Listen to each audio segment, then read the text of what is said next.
అభినన్నయ్య. మొదట తెలుగు మాట్లాడిన వారు శాతవాహనులు. మొదటి తొలి తెలుగు దినపత్రిక కృష్ణపత్రిక 1902.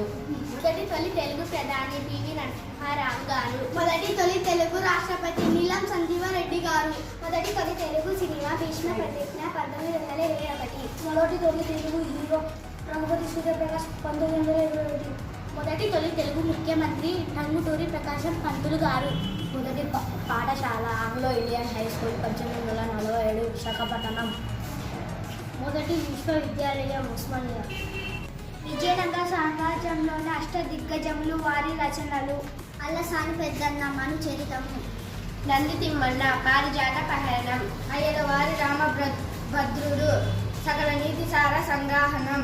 మల్లన్నవ రాజశేఖర చరితము. తెనాలి రామకృష్ణుడు పాండురంగ మహత్యం. ద్విజతి శ్రీ కాళహస్తీశ్వర మహత్యము. రామరాజ భూషణుడు వసుచరితము. పింగళి సూరన